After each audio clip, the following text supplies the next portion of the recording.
Welcome to the Hockeytown Rundown with your host, Nick Perry and Chase Sussex.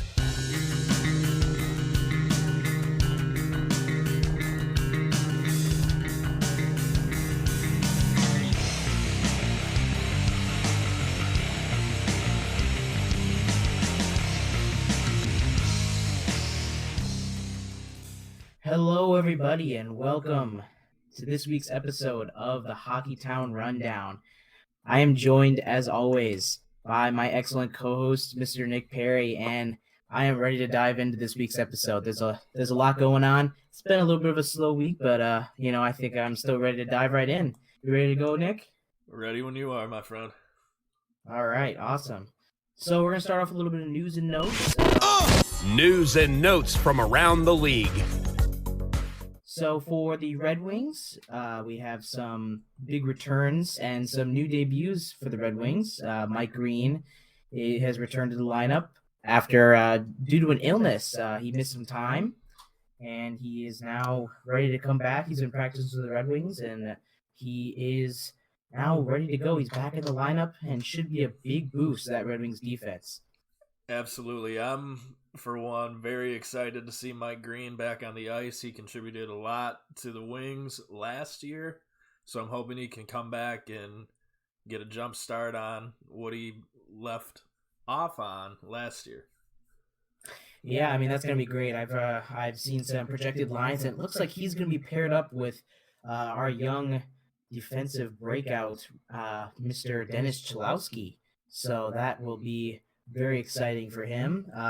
I'm sure, he'll definitely benefit getting some play time with such a good defenseman like Mike Green. Absolutely. I mean, you look at Mike Green, and he has such a excellent career, coming from Washington and coming from the other teams that he played for. And then you have Dennis Cholowski as a young upstart here on the team. And you look at the locker room, and a lot of the interviews that I've seen and a lot of the interviews that I've listened to, the whole locker room can't get enough of the kid. And they said that, he has such a great mentality and such a great presence. And, hearing that about a rookie has to be one of the greatest feelings in the world, especially if you're Dennis Cholowski. Yeah, I definitely agree there. Dennis says, he's got to be pretty excited for that in the locker room, for the guys to be able to get behind him like that, especially as a rookie. That's definitely exciting for him going forward. And, we'll be hopefully seeing a lot more of that production throughout the season. So next we can get into a debut. We are seeing the debut of Jacob De La Rose from the Montreal Canadiens. It looks like Christopher N was sent back down to Grand Rapids, so De La Rose will be filling in for him, and maybe he can get that Red Wings offense jump-started and maybe help this Red Wings team win some games. I would absolutely love to see it. And you and I talked about it last week on the podcast, but he's a young kid who played 119 total games, only averaged 19 points. That's a little bit of a, what the heck were we thinking kind of moment. But if you put him in with this offensive and defensive core, I think his play style as a two-way player is going to shine, hopefully. So tonight will be a big test for the kid, and let's hope that he makes the most of this opportunity. Yeah, absolutely. I think a change of scenery is always good for some guys, and it'll definitely be interesting to see if that kind of, a new fan base, a new arena in Detroit will allow him to adapt to and kind of, maybe brings more depth to this offense and, get us going instead of, just kind of keeping up his same sort of lackluster career so far. But we can only hope that he has a bright future here in Detroit. Absolutely. And while we're on the topic of arenas, if you weren't aware, tonight was the last day that you could ever go to Joe Louis Arena. And, just seeing pictures and seeing videos, I mean, it's a sad sight to see such a iconic building looking like that. I mean, it's pretty much empty. Yeah, it's pretty sad here. I mean, the Joe was such a big part of everyone's, early Red Wing career. I mean, everyone, when you get introduced to the Red Wings originally, it was, the Joe, it was the big center point behind everyone's, fan base. I mean, whether you went there or not, everyone sort of experienced the Joe in their own way. And I think, seeing it be getting ready to be torn down and just seeing pictures of the inside is just, it's awful just to kind of see that, because it's almost like your childhood is kind of, or like those memories and stuff like that are getting taken away. So Absolutely. The Joe, to me, that was my second home. Seeing not only the Wings play there, but numerous concerts, and even stepping out on center ice and looking around. I mean, it's just amazing to see that it was such a small arena, but when you were sitting there, or even if you were playing on the ice, it looked like the biggest arena in Michigan. So I haven't been to Little Caesars yet. I'm excited to go, but I definitely won't enjoy it, because the whole time I'm there, I'll probably just be saying to myself, this would be a lot better if it was back at Joe Louis. yeah, it's definitely going to be a little bit difficult. I have yet to go to the Little Caesar Arena either, but I would definitely be honored to kind of see what the new stadium's like. I'm sure it doesn't really hold the memories or the history of the Joe, but I'm willing to give it a chance. It's definitely sad to see the Joe Louis Arena go, but I'm excited for the future, and I feel like that a new arena sort of represents the new era of this Detroit Red Wings hockey team. So Absolutely. And if the arena is anything like the team, it's going to be bright, it's going to be new, and I think the future is bright, not only for Little Caesars Arena, but for the Detroit Red Wings as a whole. And we do have a game tonight against Winnipeg, and hopefully we can snap our losing streak. And I know that Winnipeg is definitely coming in as the stronger of the teams. And like we covered last week, Dustin Byfuglien and Patrick Laine, they're putting up great numbers already. So it's going to be a test for our offense and our defense to try and keep them under the goal mark that they've been hitting the past couple of games. yeah, absolutely. And the Red Wings just need a lot to change. There's a lot that Red Wings need to bring to the table tonight to Winnipeg. They've been on this massive losing streak. They did just win against Florida the other day, but they still just have not been able to kind of shake the skid of losing. And I'm sure it's getting to the fans, and it's got to be getting to some of the teammates too. I mean, it looks like some of the guys in the team are just really not happy with the effort that's being put on the ice. I've seen a lot of a lack of effort from a lot of these guys, especially veterans, which is disappointing to see, because these guys are supposed to be leaders of the team. These are the guys who are supposed to go out every night and set an example and give it 110% every night. And they're just not doing that. They're not setting a good example for these young guys, and there's just no effort going around on either end of the ice. Yeah, and I guess the greatest example of the kind of frustration is Nicholas Kronwall in a post-game interview after the game with Carolina. He said, in quote, "It's getting a little old coming in here and trying to explain things to you after games like this. It's madness what we're doing to ourselves. Carolina is a good team, but when you don't even play, it's tough to give yourself a chance." And I mean, everything he's saying there is true. I mean, they have to go and, they constantly interviewing these guys, and they're saying, what, like, what do we have to do? Like, what do you guys have to do in order to, start winning games? And it's becoming difficult. It's becoming the same old thing. They're explaining the same old things, like getting, the same points. It's like, we got to do this, we got to do this, we got to do this. And it's the same points every night. And, when he says, all the words he's saying there are, exactly true. I mean, Carolina is a good team, but I mean, Detroit has a good hockey team as well. But if you don't play, if you're not giving that effort, it's really tough to have a chance in the game. You really just got to go out and give 110% every night and really prove and show the fans that you're trying to win hockey games. Absolutely. If you're not going out on the ice and playing your full 60, you have no reason to even put on the jersey, in my opinion. Yeah, exactly. I mean, it's just, there's a lot of things, there's a lot of history behind that Red Wings jersey. And, to be able to put that on is a great honor. There's a lot of people who are waiting to, who would kill to have that spot, would kill to have your roster spot, but if you're not showing the effort, then the Red Wings have shown that you can be scratched, you can be sent back down to Grand Rapids. They will do whatever it takes to be a winning hockey team. They're trying their best to make sure that their best guys are out there, and so some of these guys, especially the veterans, need to step up. Absolutely. So, on a very lighter note, for those of you who follow hockey as closely as Chase and I do, you know that there's a superstar out in New Jersey. His name is Brian Boyle, and he's been battling leukemia for a few years now.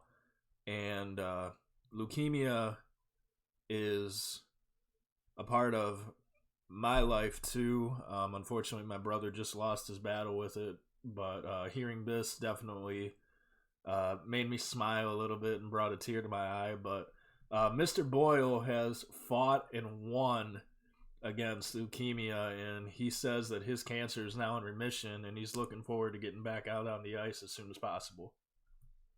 And that's just awesome news to hear. You love to hear that. Hockey is, the NHL is definitely bigger than hockey. It's more than a sport. We always, even if Brian Boyle isn't a member of the Red Wings, it's always nice to hear that a fellow player is, he's doing good, he's getting healthy. It's glad to hear for him and his family. I'm sure that time was just definitely tough to go through, but he's a superstar in hockey, and he's a superstar in real life. I mean, he's getting back and he's getting healthy, and yeah, he's coming back to play. So that's super exciting. A big piece for the Devils there. It's going to be awesome to see him back, and I'm sure New Jersey's happy to have him back too. Absolutely. So on that note, Chase, how do you feel about us taking a look here at other games going on around the hockey world? Yeah, it sounds good. Let's move into our next section, which is our weekend review and our standings update. Okay, now what happened? Week in review. All right. So first off, I want to say, as I did last week, if you guys want to check out some good minor league hockey, there's plenty of teams not only in Michigan, but the lower 48. And one of those leagues is the Southern Professional Hockey League. Got a few games going on tonight, and if you want to check those out, it's sphllive.com. So the Wings are off to, I want to say, probably the worst start that I've ever seen in my lifetime. Chase, how are you feeling about the Wings right now at this point in time? I'm really not feeling good. I mean, I saw a report. This is the worst start for the Red Wings in about 33 years. I mean, that is a long time. I mean, that's got to be. I mean, this has been some poor hockey from this hockey team, and just they, like we mentioned before, there's just a lack of effort. I mean, you don't put the effort in. I mean, you're not going to win hockey games. It's definitely just been a tough start for the season for them. Hopefully, they can turn it around. But it's been kind of a slow week for the Red Wings. But like we said, we're playing tonight. The early game we played this year, or this season, this week, was played against Carolina, and that was a 3-1 loss with Andreas Antonisiou scoring the lone goal there in Carolina. And then we have a game on Sunday against Dallas, which is at 5 p.m. So just one more game this weekend before we jump into next week's action. But we can take a quick look over our standings here.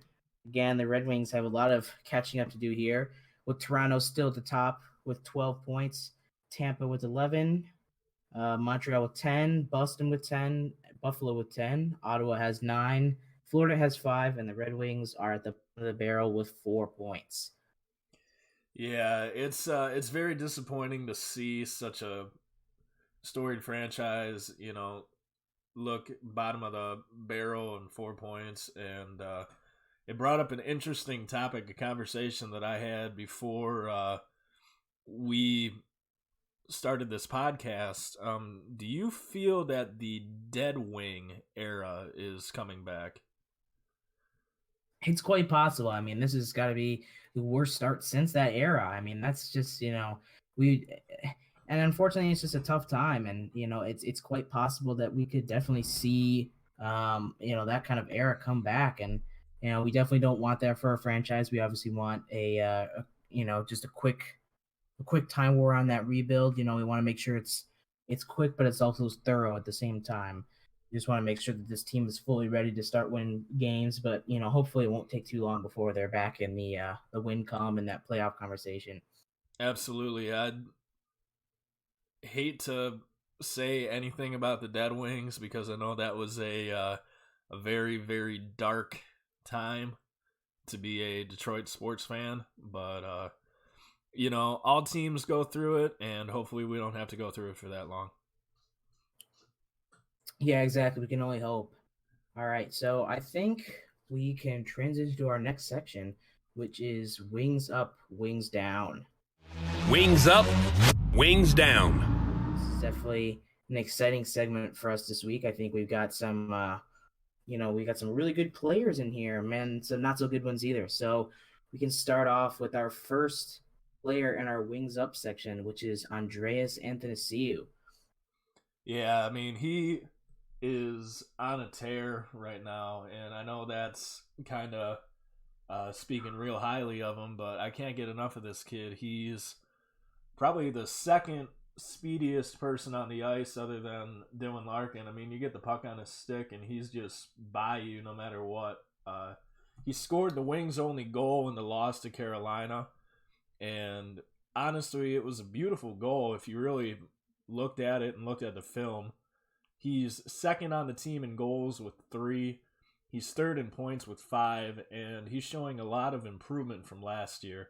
And I know that there was a lot of talk coming from Detroit last year on a contract holdout and this whole arbitration thing, but personally, I'm glad to see, number 72 back on the ice. Yeah, it's definitely great. I'd love to see him in that winged wheel. There was definitely some conversations he was going to go overseas, and that was some rough water for them. I mean, I was really surprised that they were holding out so long on a contract extension for Athanasiou, but I'm glad to see that they were able to sign him because he's been a big impact for this Red Wings offense, and I hope he continues to do so this season. Absolutely. So the next player that we have, which is absolutely no surprise, we covered him last week in our Rising Star, is young Dennis Cholowski. Yeah, Cholowski's been a standout player. I mean, he is just, I cannot get enough of him, and clearly his teammates cannot get enough of him either. Just less than 10 games into his career, Cholowski's already emerged as a huge building block, a very promising building block in the future of this Detroit franchise. He already has 2 goals and 3 assists through his 9 games so far this season. And their win over Florida, he logged a goal and an assist, and he played 20 minutes and 23 seconds. And he currently leads the entire Red Wings team in terms of defensemen in ice time, which just goes to show you how well he's been playing. He's definitely, he's been playing so well, and just good plays is deserving of more ice time. So, but just as a player, I mean, he's so aggressive. He isn't fazed by mistakes. He's always wanting the puck, even because usually when guys make mistakes, you're like, oh, you want to not have him have the puck. I won't want the puck back. But he's always like, give me the puck. He's always ready to start a new play. He makes his decisions are smart. His decisions are also speedy. He's able to make those quick decisions, and that's what makes him such a a good rookie for this team. I mean, he's definitely emerging as one of their better defensemen. Absolutely. And I mean, you look at the games that he did play, I mean, he has such a quick release on that stick. He's able to get the puck into these hard to get areas of the net, and he's even able to, make these amazing half rink passes, these saucer passes, and that all goes back to hockey IQ, and he had such a great excuse me, a great development going through Grand Rapids and going through juniors, and he has such a big upside, and I know he has some pretty big skates to fill. Pardon the pun, but he definitely is showing a lot of promise, and I'm really excited to see what the future holds for young Mr. Chalowski. Yeah, definitely. Like I said, his teammates are very excited to have him contributing on the team as well. Teammate Thomas Vanek mentioned in an interview that Chalowski already has a great hockey IQ and has excellent patience. And even though he's a quiet kid, he's very confident in his play. He's confident in himself, which is always good. It's good to hear as a rookie. You're always excited to hear that guys are ready to come in and contribute, and that's exactly what you want from Shalowski. He said in an interview that his ability to make quick decisions is part of his game. He said, and quote, it's a part I try to utilize as much as I can, just being able to visualize the ice and find guys everywhere and move the puck quick. He also said about his ability to kind of shake off mistakes. He said, you can't be afraid of making a mistake or nothing is going to happen. You're just going to play conservative, and that's not going to help anybody.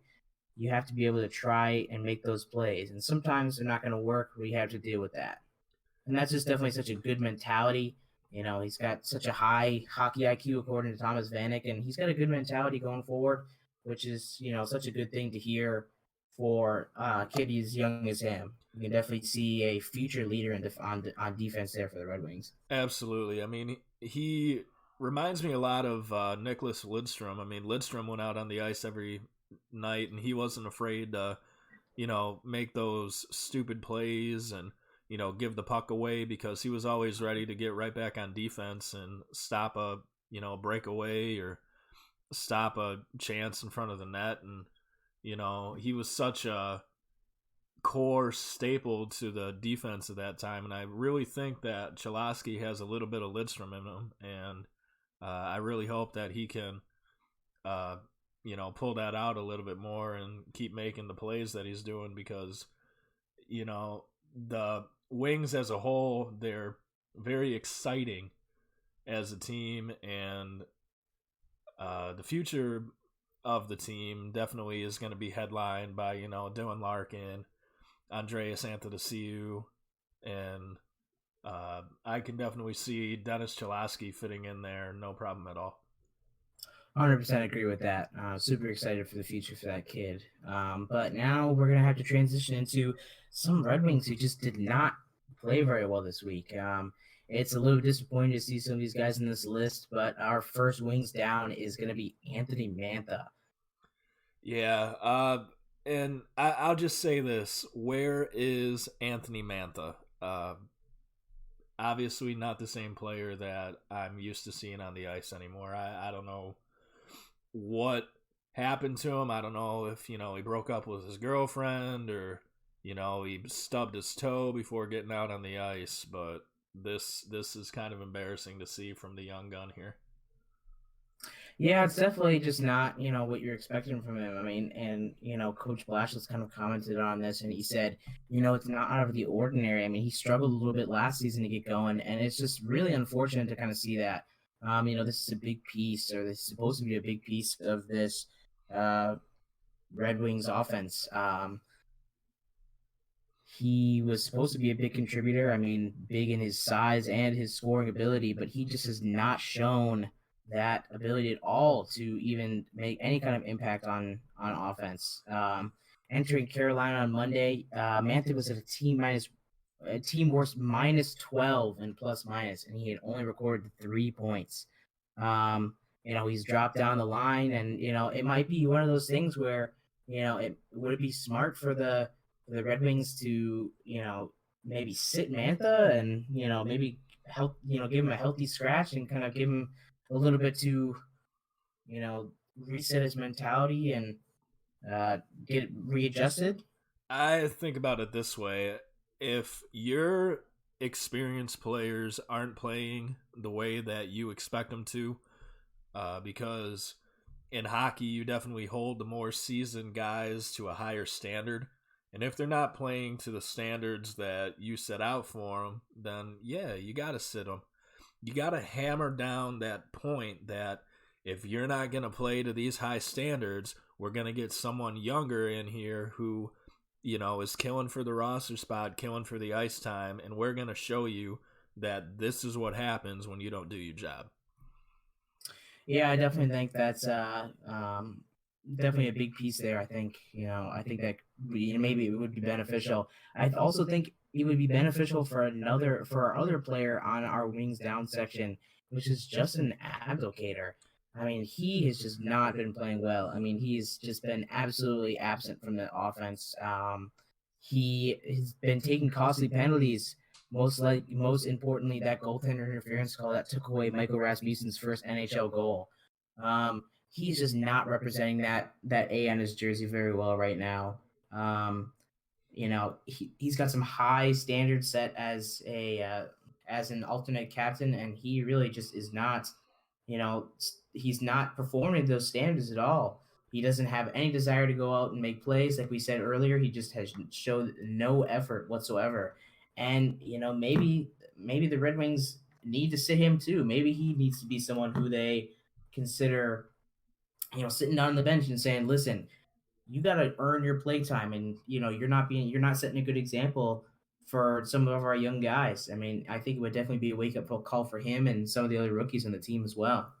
Absolutely. I mean, when you have the A on your sweater, I mean, that's pretty much saying, okay, you're a top guy and you got to go out there and you got to perform like one. And to me, Abdelkader, he was great when he was, just starting out, 08, 09. And I definitely think that we saw a gradual decline from him through the years. And I definitely feel that he's not representing the A on his sweater anymore. And personally, I feel that we should strip it away from him in order to prove a point. Because you're used to seeing Abdelkader, on the second and first line on a good day, and he slowly made his way down the depth chart and even on the practice squad, and he has gone down to fourth line. And I definitely feel that if we don't bench him, we should strip that A and give it to somebody who, in my opinion, is more deserving of it, and that person is going to be covered in our Rising Star Spotlight. He is so awesome. Rising Star Spotlight. Yeah, I mean, our Rising Star Spotlight for this week is somebody, in my opinion, who has been kind of a silent workhorse for the Red Wings. He hasn't really been too flashy, but he definitely has been putting the work in, and that is Gus Nyquist. He leads the team in assists with 6, and most of the time you're not really seeing those guys who are getting assists. There's some, they're kind of some of those behind the scenes guys. It's usually the people who are scoring the goals who are getting all the the main focus. But assists are definitely something people need to look at and say, look, this guy is a real contributor on this hockey team. He's tied for first with points with Dylan Larkin on the team with 7, and that's a big step up for a guy who's been kind of middle of the tier. So for him to be tied with Dylan Larkin in points right now is definitely impressive. He's shown a lot of growth this season, and I'm really excited for that, because if he continues to contribute, I'm excited for the future of the Red Wings offense. Absolutely. And he was one of the guys when he first came in, everybody was kind of like, who is he? What's he going to do? And he, proved to us that he was going to come here and he was ready to play. And, last year he was putting up, double digits with, points, and, he's on slate now to have, a record season with points and everything. And if he keeps, feeding the puck to the teammates that are, in front of the goal and in the slot. I mean, I can't wait to see what's next for Gus. And, like I said in the previous segment, strip Abdicator the A because he doesn't deserve it. But looking at it right now and looking at the play style that, this young man has played with last year and even his rookie season, I mean, this guy, if you look at someone who's deserving of A on his jersey, I really think Gus Nyquist is your guy. Yeah, that'll definitely be a topic that we can get into later in the podcast. But for right now, let's kind of just take a quick look at our week ahead preview. Next week's preview.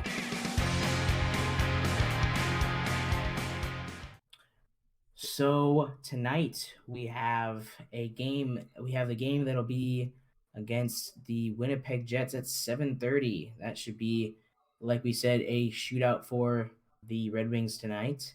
On Sunday, they will stay at home against Dallas. That'll be their last game at home before they head back on the road for a game, and that'll be at 5 p.m. on the 28th.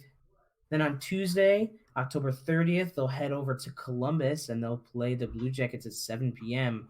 Another team that they can look to get some revenge on. They dropped that first matchup to Columbus, but they'll look to seek retribution, maybe trump them in this next matchup for this next game.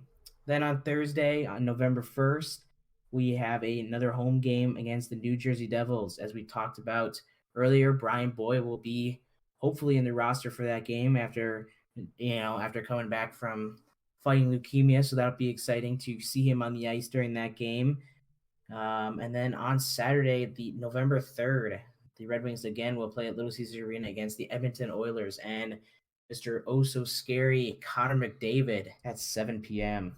Yeah, that's going to be a interesting matchup for sure because I was watching Connor McDavid and Sidney Crosby put on an absolute clinic in the last matchup that they were a part of. And if Connor McDavid plays anything like he did against Pittsburgh, we're going to have a real chore on our hands trying to contain him. 100% agree. So is there any other matchups you're looking at for this next upcoming week? Is there anything you want to highlight? Well, Nashville is coming off a loss to San Jose, and they are at home tonight. So that's going to be a interesting matchup for me, being from the Nashville area. All right, yeah, that'll be an exciting game to look forward to. So now we can transition into our next segment, which will be our Four Tough Question of the Week. Let me ask you a question. Four Tough Question of the Week.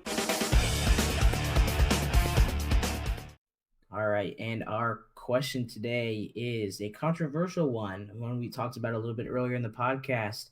Does Justin Abdelkader deserve to have the A on his jersey? What are your thoughts about that, Nick? Oh man, I could go on forever, but for podcast's sake, I'm just gonna say no. His play style is slow. It's lazy. He's not contributing on key plays. I mean, sometimes he'll, have himself a breakaway or have himself, a good scoring opportunity, but he hasn't capitalized on any of them. And it just seems to me that he's lazy on and off the puck, and it seems like half the time he doesn't even want to be on the ice. Yeah, I can definitely see your point there, but for me, I think it's a little bit hard to say that as of right now in the season, it's a little bit early. So personally, I don't think the Red Wings should be quite ready to just take that A away from him. While his bad play definitely isn't deserving of more ice time, I think Abdelkader definitely brings a certain aspect to this team still, including a veteran presence for some of the younger guys. He definitely brings still a lot of leadership to that locker room. I think there's definitely a reason why the Red Wings gave him the A on that jersey.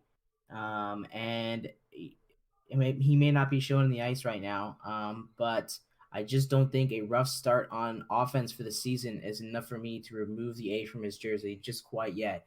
my decision or my opinion might change coming up throughout the season if I continue to see poor play, and maybe the locker room. I doubt the locker room would turn on him, but maybe if the coach, Coach Blashill decides that maybe the lack of offensive contribution is enough for him to get that A off his jersey, then we might see it. It's definitely a possibility. I saw some rumors going around that Abdelkader could even be made captain this year with the lack of a captain and after Henrik Zetterberg's retirement. So that'll definitely be, we're definitely far away from that whole conversation because he does not look like a candidate for the captain coming up. Yeah, I gotta agree with you there. I mean, it's too early in the season to tell whether we should strip him or not. But given his play style already, it's really hard for me to say that we should keep this guy on and keep the A on his jersey. But time will tell with everybody on the team. So we can see even Nicholas Kronwall being brought into the conversation if, his play style decides to go down. It's just all a matter of time, and it's all a matter of, who wants it more and the whole next man up mentality. So, definitely Coach Blashill and Ken Holland have some tough decisions on their hands, and that's why, they're in the positions that they are, making more money than we are. And, that's why we're here running a podcast, but we definitely will touch on Justin Abdelkader.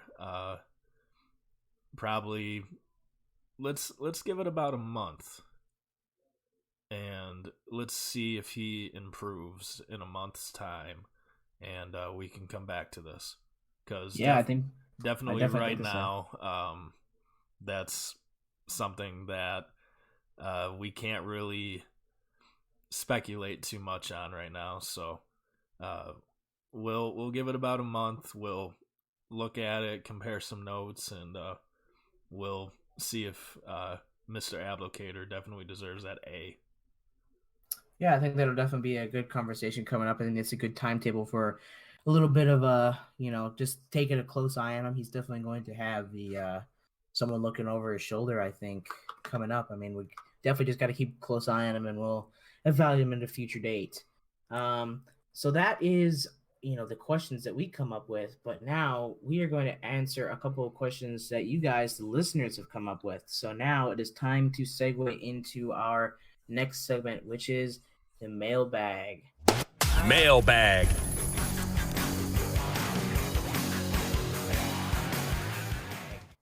I'm so excited about this. Thank you guys so much for reaching out on Twitter, reaching out on Facebook.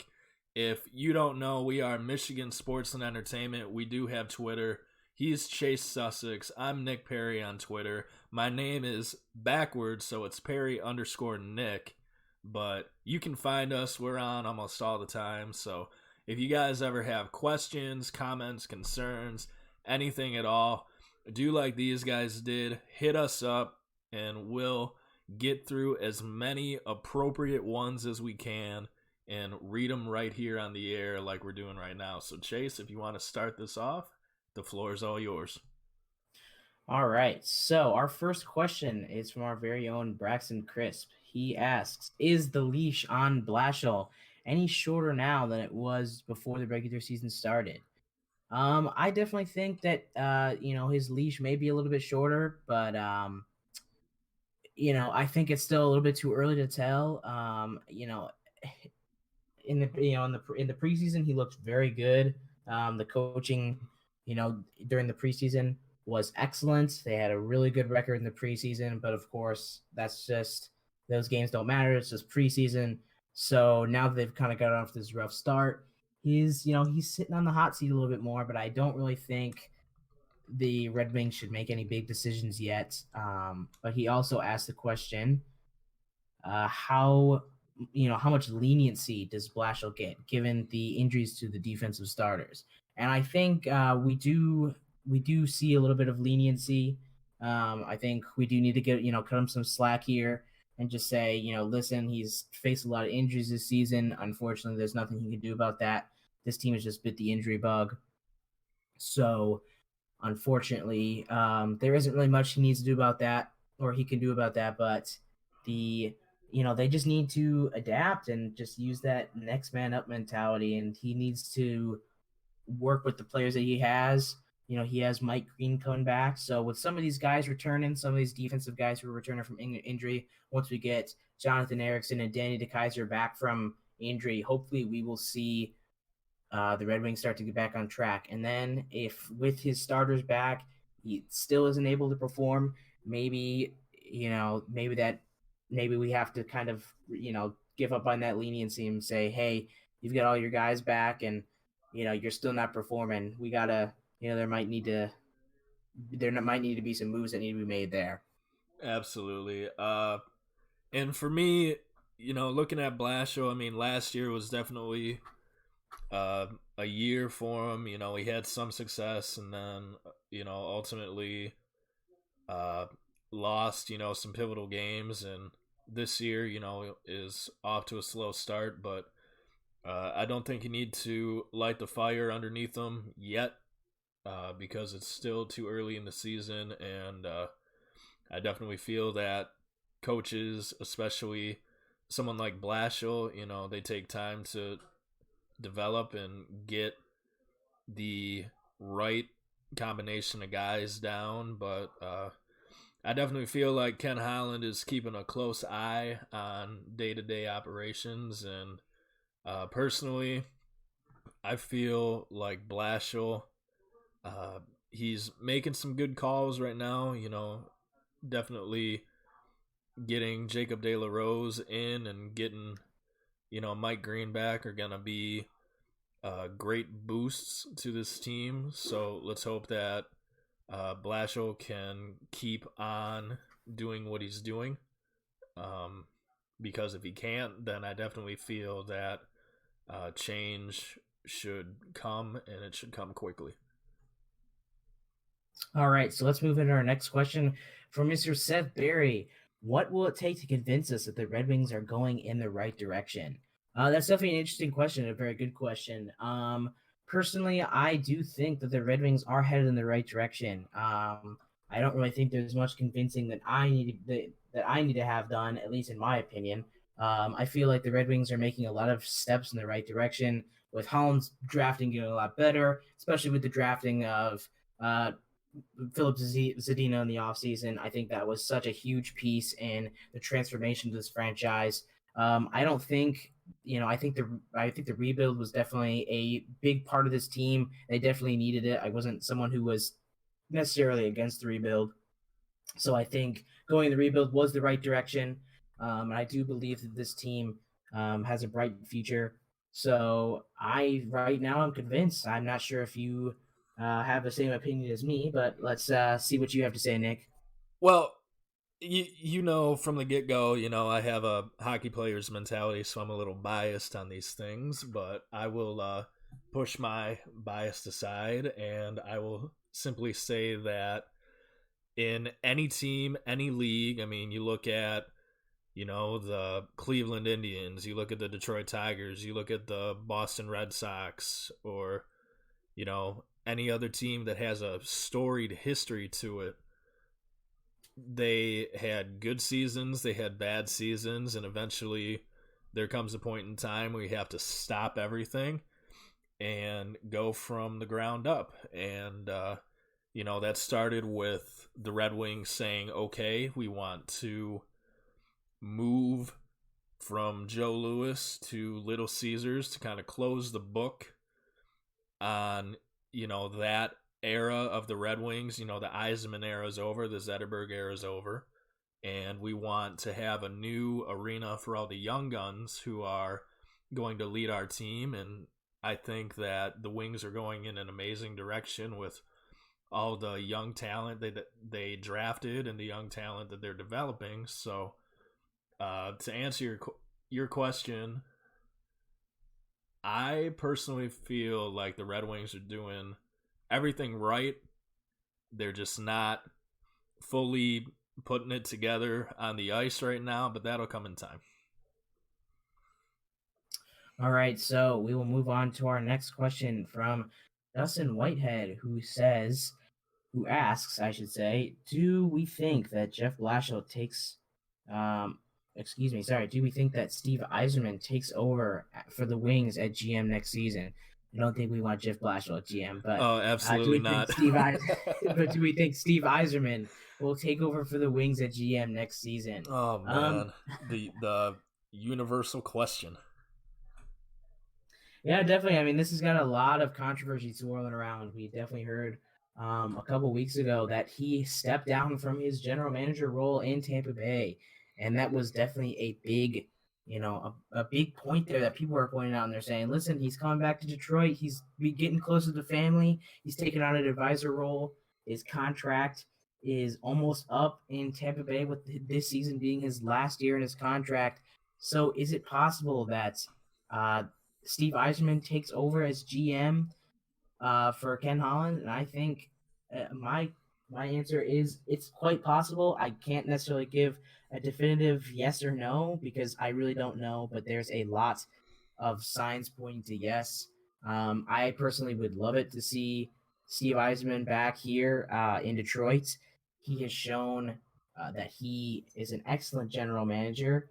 He's done a great job with that Tampa Bay franchise, and I would love to see that kind of success come back here in Detroit. We were a little bit surprised to hear that he stepped down because he was because he had such a successful career in Tampa Bay. People had been chanting for Eisman to come back, and everyone was asking why would he come back. He's doing such a good job in Tampa Bay, and he seems satisfied with his job. But now he came back to Detroit, and he's just an advisory role now in Tampa Bay, and it's quite possible that we see Steve Eiserman in Detroit as the general manager next season. Absolutely. And coming into this podcast and this episode, my answer was a firm no. But hearing you talk and, looking at some of the conversations that a lot of these insiders are having, I mean, the way that I see it, I mean, Eiserman was drafted here, out of Peterborough. He played for the Petes, and he, grew up playing the game with some of the greatest players. He was on the ice with Gordie Howe. He played with Wayne Gretzky, and he was part of the whole success of the Red Wings in the late 80s and 90s. And he decided to go to Tampa Bay to, get a taste of the general manager role. But, home is where the heart is, and I definitely feel that, Stevie left his heart in Detroit, and I definitely feel that he is listening to the fans and listening to his family.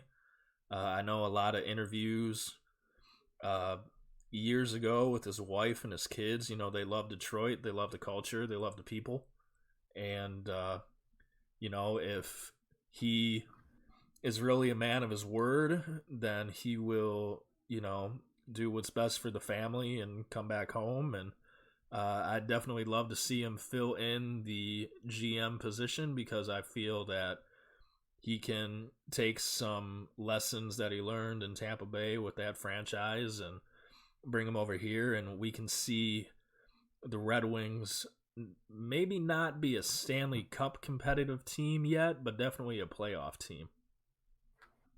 Yeah, definitely. I mean, I think he brings sort of mentality to Detroit, and that would definitely be an exciting thing. We've definitely seen a mixed reaction to the GM tenure of Ken Holland here in Detroit, and he served a long time in Detroit, but maybe it's time to give him a good farewell and save the seat for Mr. Stevie Y. But I think the biggest thing that comes down to it is Holland's new contract. He recently just signed that 2-year extension in the off season, or in the middle of last season, I should say. So that'll definitely be a big point there, whether the Red Wings are going to stay through his whole contract and commit through him for the full 2 years, or if they're just going to, get rid of him after this season. If the Red Wings continue to play at the rate that they are, it'd definitely be interesting to see what they decide to do. So Absolutely. I can't say for sure, it's a lock. We're going to get him, but, like you said, and like everybody else is saying, it would be great to see him back in Detroit. Yeah, definitely. All right, so we can move into our final question. Mr. Brett Riley asks, what does it take for an NHL team to win a hockey game, and what is Detroit doing wrong that is preventing them from winning? This is a really, really good question from Brett. What does it take for an NHL team to win a hockey game? That's kind of a very vague question, but it's also a very good question. There's a lot of things that the Red Wings aren't doing that is preventing them from winning hockey games. And I think, like we said earlier in the podcast, I think that number one thing is effort. I think there's a lack of effort. I think there's a lack of communication with this hockey team. And for whatever reason, this team just isn't gelling. There are a lot of younger guys who aren't used to playing in the main roster. And, this isn't the same Red Wings team we've seen as of late. And, they're just not playing at that level quite yet. And, I think that lack of effort and, losing games is never really good for your confidence. But still, I mean, that lack of effort is really hurting this hockey team. And if they don't, start putting in some more work, I think this entire season is really going to be a struggle. Absolutely. And, for me, I take a look at it, and, I've followed the Red Wings closely for years, and another team that I've followed for years is the Nashville Predators, and this isn't a Nashville podcast, so I apologize for bringing them up so much, but I want to use them as an example really quick because I talked about them last week, and they're the perfect example of a team that had nothing going right and then started getting all the building blocks together. And to win hockey games, you need to not only have all your lines communicating and gelling as a full unit, because in hockey, yeah, you have 4 lines, but when you're on the ice and when you're communicating with one, your line mate or your defenseman, it becomes a full line. It's not 4 lines, it's just one, and each guy can do their thing and communicate and know what their line mates doing. They know when to pass, they know when to shoot, they know when to, do drop passes or dump it in or what have you. And the Nashville Predators have shown that they took lessons from Peter Laviolette and put them together to form that unit, to form the coherentness on the ice. And, they've been to the Stanley Cup final. They've been to the playoffs. They've won the Western Conference. They've won the President's Cup. And that, I think, is what the Wings need to do. They need to find the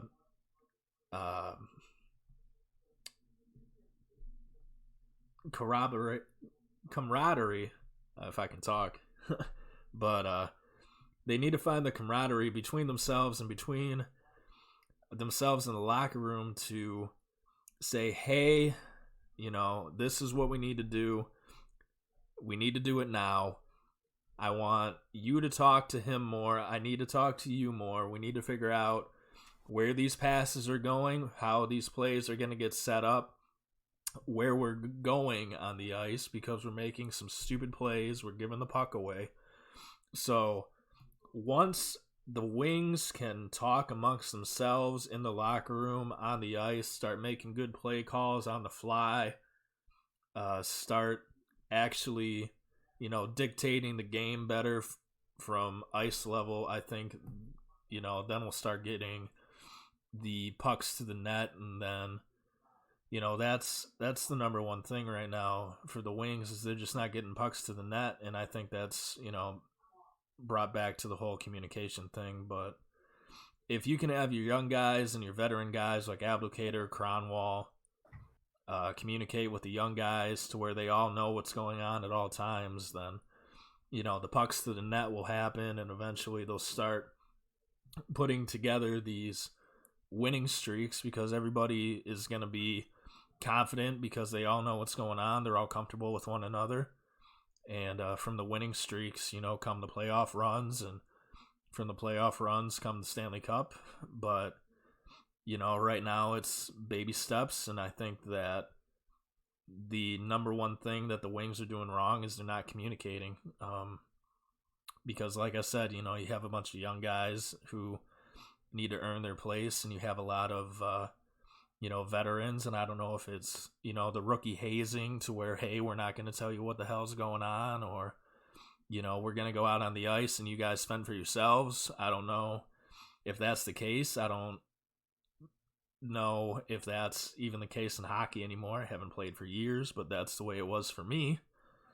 But that's really hard for me to try and figure out what they're doing wrong, but I guess to sum it all up, it's communication. You got to know what you're doing on the ice at all times. You got to know what your teammates are doing, and you got to know, okay, it's all right to, take this puck to the net, or hey, let me hold up, because when you're going out there night after night after night and giving up breakaways, giving up, scoring opportunities, you're not performing to, the standards of wearing that winged wheel. And, it's definitely showing right now with this team.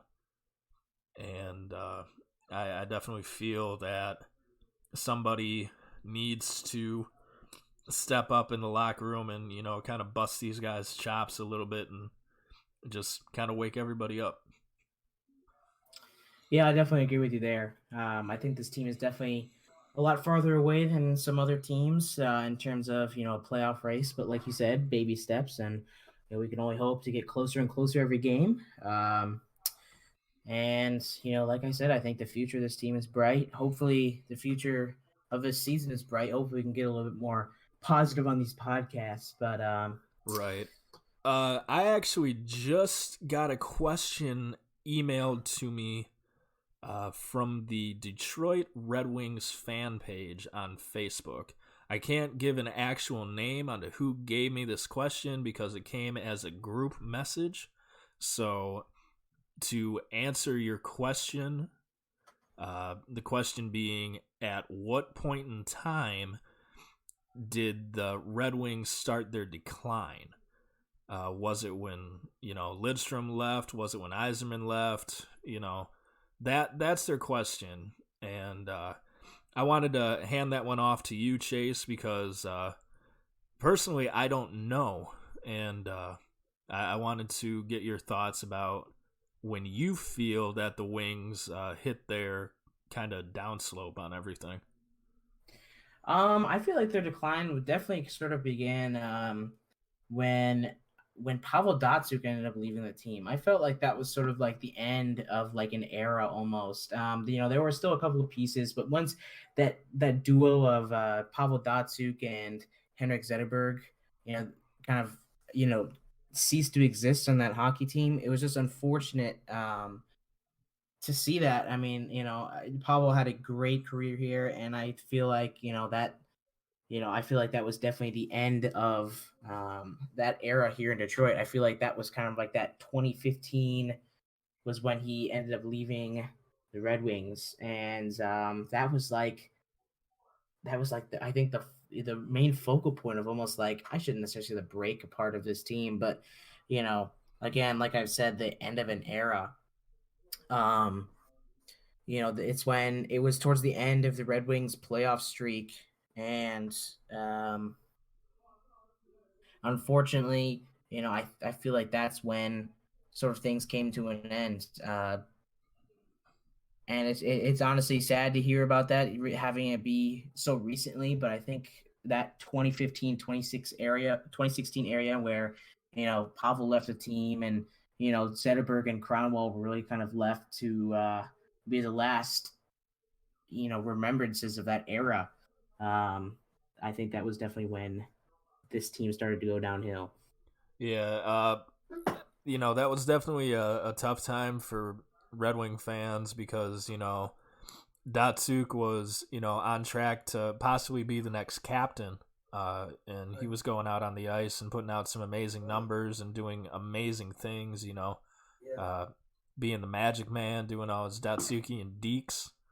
But for me, I feel like the kind of downfall of the team came post-lockout era, where they implemented the salary cap, because we decided as a franchise to focus more on trying to get these big name players and extend contracts that weren't that great, that we kind of overlooked player development. So for me, it was the whole post lockout era, and I definitely feel like the salary cap has kind of put a lot of NHL franchises, not only the Red Wings, and kind of that whole, roster crunch, to where, they want to get these big names in, but they want more money than we can pay them out. So instead of getting,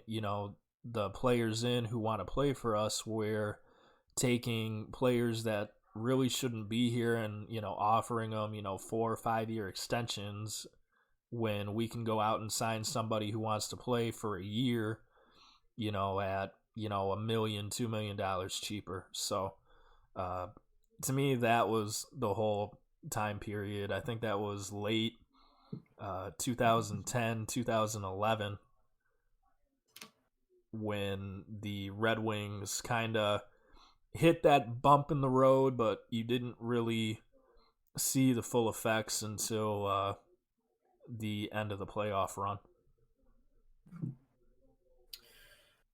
All right, so that concludes our mailbag section. We appreciate everyone who sent in questions for this week. Keep sending your questions in. The Hockeytown Rundown now has an official Twitter page, which is just at Hockeytown Rundown. So be sure to look that up. Be sure to send your questions to that Twitter. Be sure to send questions to me or send questions to Nick, and we will get those answered on a future podcast. Get excited for next week's episode. We definitely have some big news to talk about, including that new possible broadcasting network that Chris Illich has, brought up in the last couple days. So that'll be an interesting topic for next week. But we appreciate everyone who was listening to this week's podcast, and we hope to see you guys next week. So, we hope you guys enjoy the rest of your night, and go Red Wings. Yeah, go Red Wings. Thank you guys so much for contributing to this podcast, Michigan Sports and Entertainment. We can't thank you guys enough. All the guys behind the scenes. Thank you, Chase, for, going into editor mode and getting this on iTunes and everywhere else every single week. We got an amazing team of guys, and this is our baby. So, thank you, listeners. Thank you, Detroit. And let's all go have some pizza, have some beer, and let's watch the Wings game, shall we? Yes, sir. All right. See you next week, guys.